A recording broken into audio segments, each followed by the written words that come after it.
Welcome back. It's been a very busy political week, as most of these weeks are really, with the, 37 days to the election. The rest of the way is just going to be just this busy.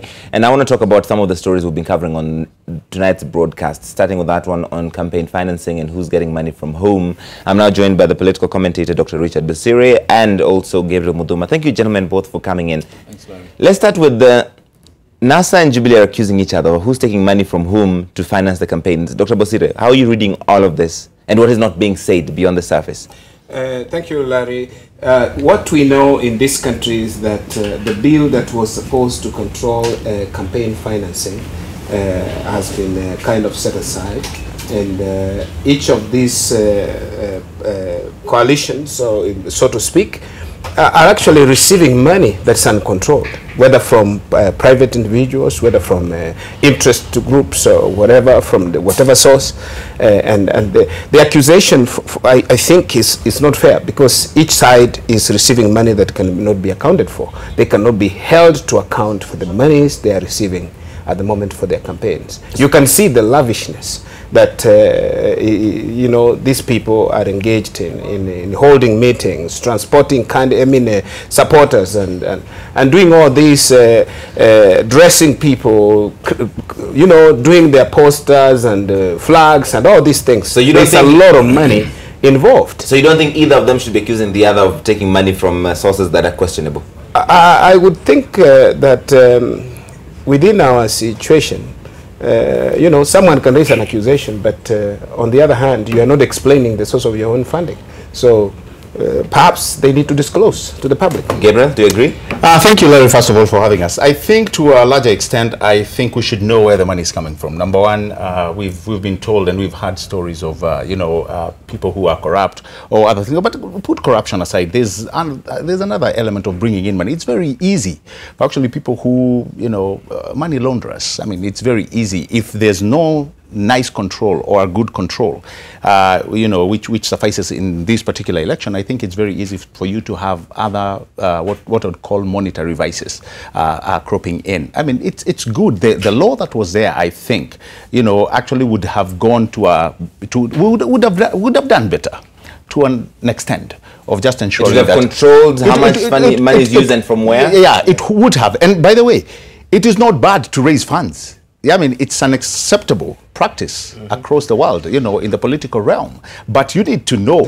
yeah, you need to disclose where that money is coming from. You don't want drug dealers and, you know, what you have, you know, or entrepreneurs exactly coming in, you know, to bring funding into your campaigns. I mean, it's, again, it goes back to the moral issue. I mean, who is it? Just are you just collecting money from any Tom, Dick, and Harry, or do you mind where that money is coming from? But the bottom line is, Larry, it's an acceptable practice for people to raise money. Question is, where is this money coming from? The question that comes up a lot, Dr. Bosire, before you jump in. Yes. You wanted to I want to jump in.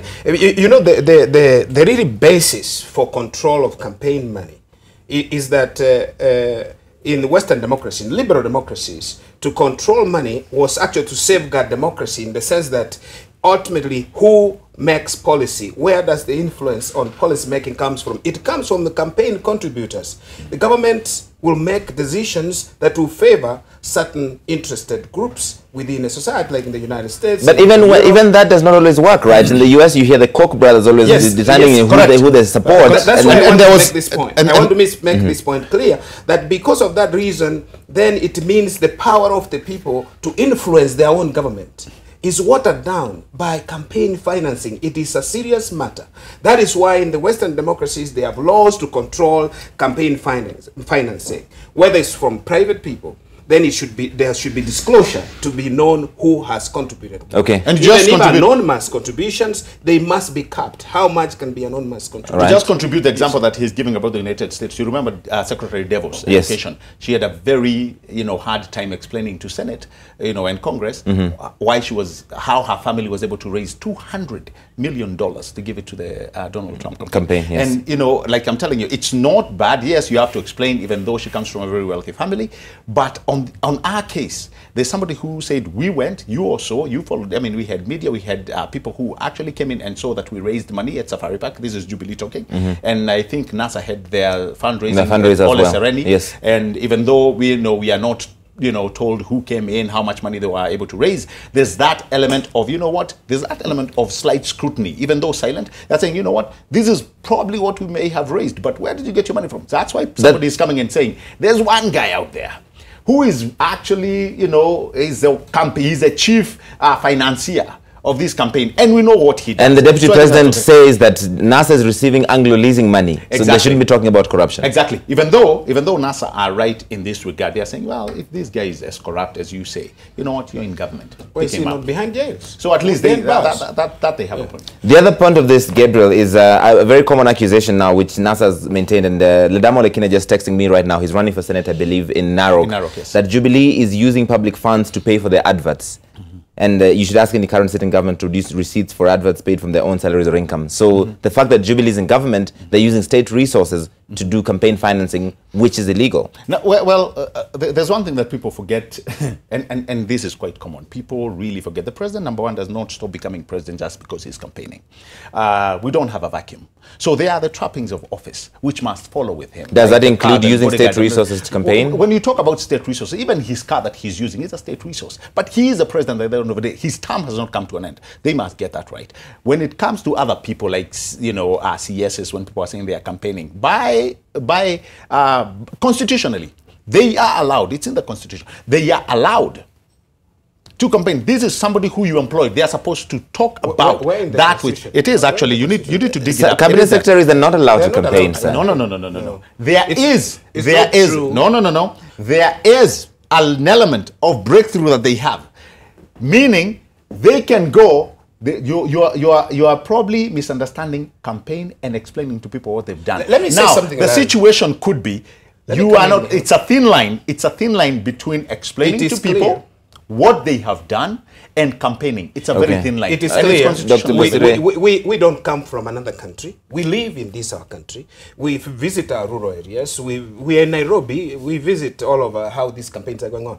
It is true that these people are actually campaigning for Jubilee. When someone goes out there and even hosts local people, voters in their homes, and talk about, please, I have a job, you need to vote for Jubilee. These things are out there. These fellows are not just saying government has done this, government has done this. What they're doing, they're actually campaigning. It is not right. In our democracy, our growing democracy, we should see CSS that have explained. Why are they coming on to explain right now? And they have not been explaining to us for the last 4 years with that vigor. This is campaign period. In terms of using government resources to campaign, I agree the president is still in office, but he's not in office to say that now when I go to Meru, I'm going to give 50 million Kenya shillings to be the headquarters there. Can one really think and say it's not connected with campaign? This is connected with campaign. and I think if we were to be clean, if we have to do clean campaigns and politics, respect the law, these things that we are throwing out at this point, then you cannot tell anybody, Larry, that they have bribed a voter. I will buy them food, I will give them sugars, and I will say, I'm just doing my work. So, Dr. Bosire, you're saying that Uhuruto are bribing the voters? True. What they're doing, most of what they're doing is thin line. There's a very thin line in what Dr. Bosire is saying. Because, Bosire, let me actually give it to an excerpt that actually makes sense. The president is in office until August 8th.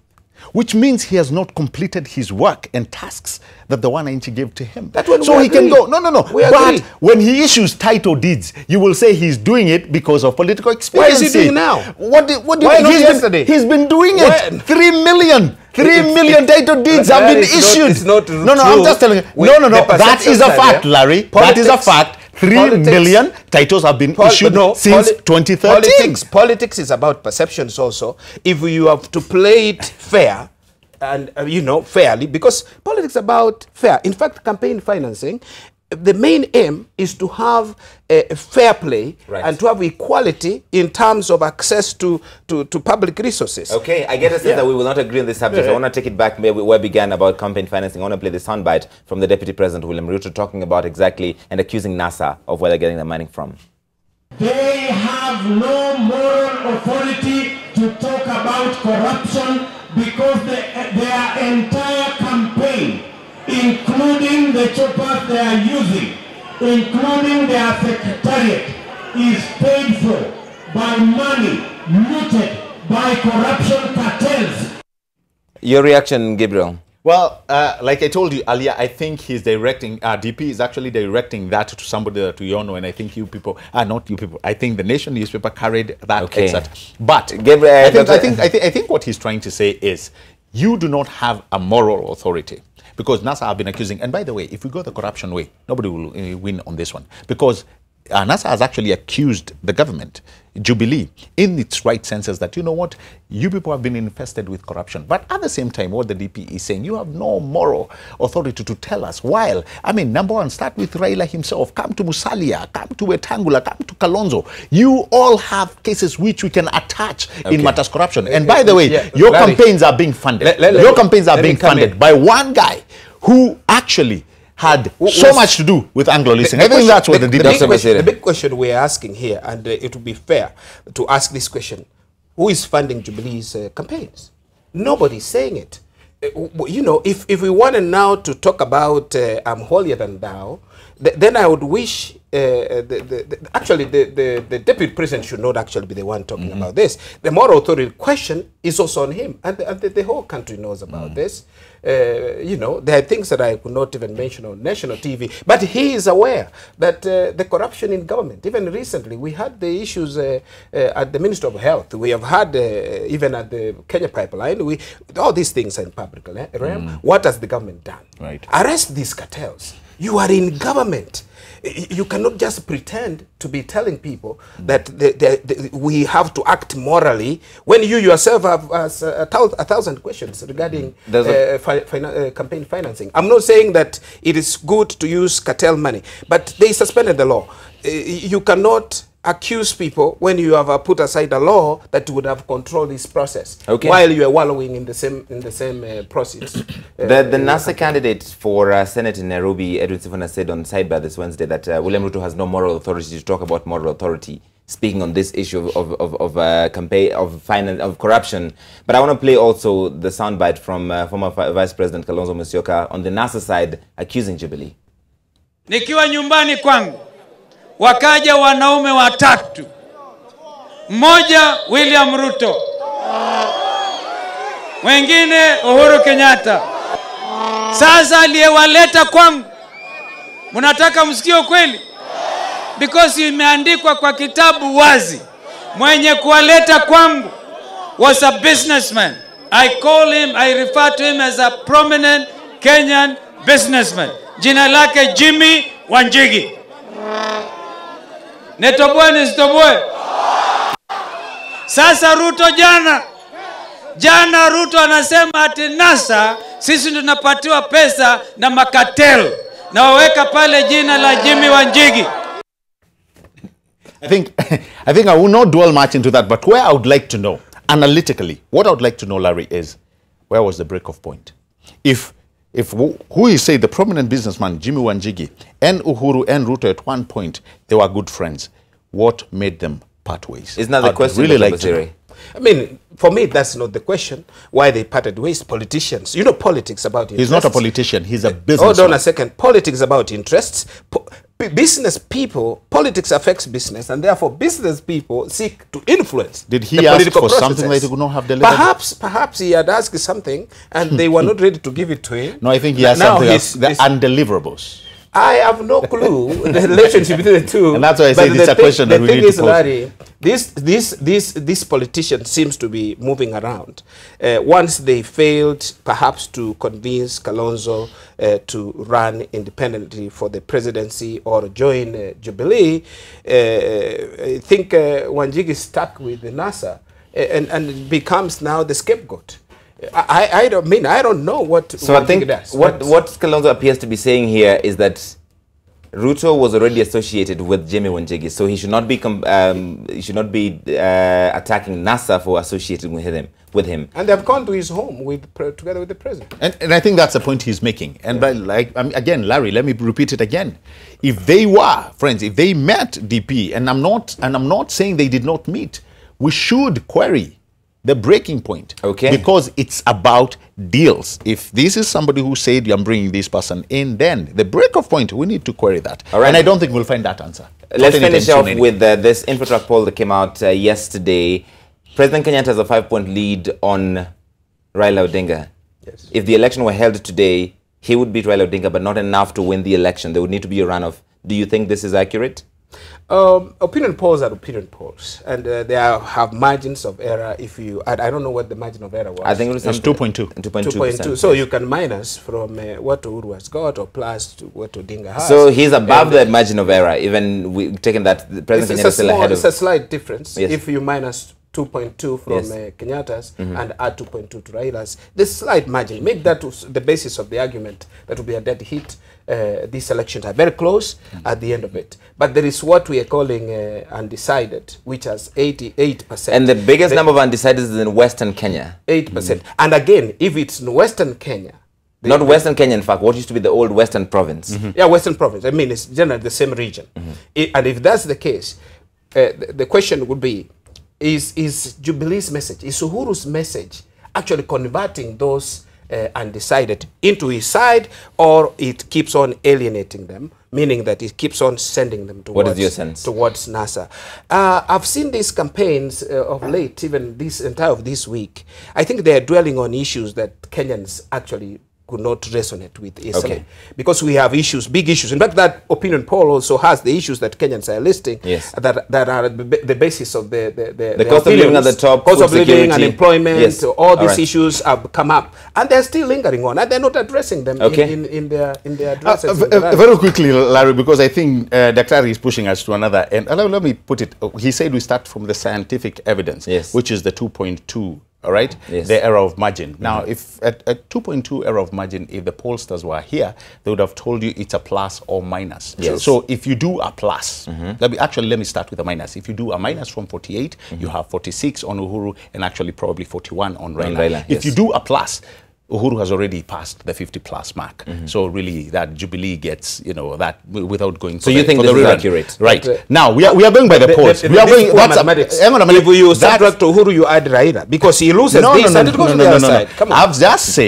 said it's a 2+. I'm adding also to Raila. He's adding equally and is and subtracting minusing equally. My That thinking is, no. We are to, if it's not we thinking. subtract It's the not thinking. 2.2 We've been given no, Daktari. We have been given a scientific poll Of course. by a pollster. But we're interpreting it. InfoTrack. We're Okay, that's what I'm interpreting interpreting it. it for you. Scientifically. It's 2.2. Yeah. Plus or minus. Okay, so minus. if you minus, I've already minused on Uhuru from 48, I brought him to 46. If you take Raila, then from 43, you put him to 41. Am I right? Are we? Hang on a minute. You are not right. Yes. Do you agree hang with on a that minute. point? That you I agree. don't argue the argument. Then don't argue when I say if you do the plus again, is you that bring Raila you are from saying- 45.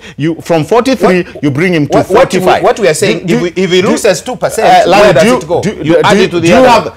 Larry, do you have any speed dial to any pollster? I think they can call in and they'll testify that what I'm saying is right. If Finish you your add the point, Gabriel, yes. 2.2, Yes. Daktari, if I add the 2.2, we've already minused, and we agree with that. That's simple arithmetic. If we add the 2.2 on Jubilee, it means Uhuru is at 50 point. Done. Yes. Gone. He's already taken No, the undecided election. will vote. The Hang on a minute. undecided will vote. They're going to vote. Come to the undecided. Okay, okay. We are doing the margin of error. So what is your point Now, of the undecided let's come is? to the undecided. Yes. Yes. Larry, and this is not me. Actually, this is researchers that has confirmed this. Which one? And again, Which hang one? on a minute. Call any pollster. They'll tell you. Undecided voters, half of the time, they'll wait for the person who they feel is winning. The undecided half of the time, they want to jump on the winning bandwagon. That's all that has happened. So you feel Even that though- more of the undecided will go with Uhuru Kenyatta than even Raila Odinga? even if we give them by half.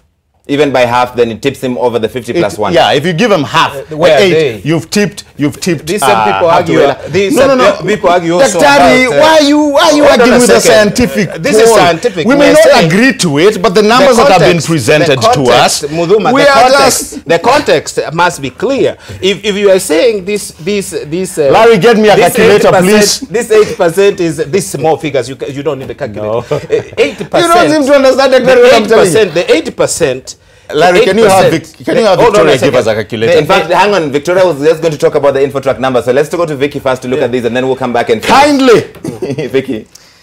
Thanks, Larry. I'm sure this will be more fodder for the discussion. With 36 days to go to the general election, the two frontrunners in the presidential race cannot definitively claim even 50% of the electorate's support. In an opinion poll released by InfoTrack Research and Consulting, President Uhuru Kenyatta and NASA's Raila Odinga have ground to cover if either is to convincingly clinch the top office. Let's take a look at the numbers. As of now, President Uhuru Kenyatta leads Raila Odinga with 48% of respondents saying they would support the incumbent and 43% rallying behind the NASA flag bearer. Now, according to the survey report, 8% of the respondents, representing Kenya's 19.6 million voters, were yet to make up their minds on who would earn their vote. So who make up this 8%?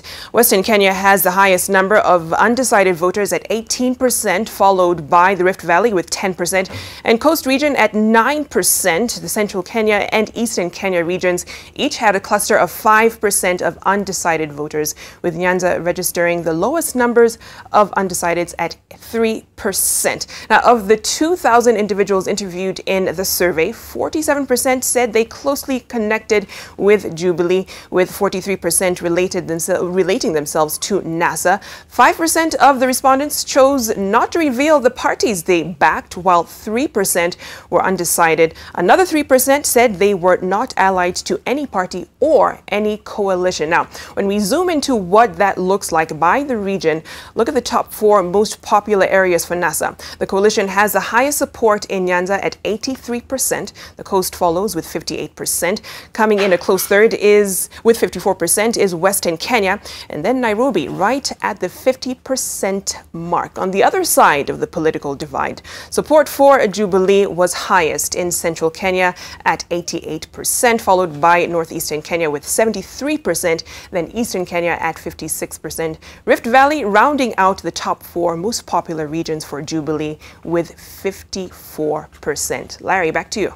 All right. Many thanks, Vicky. And that's I want to get your quick take homes for what did you take out of those numbers?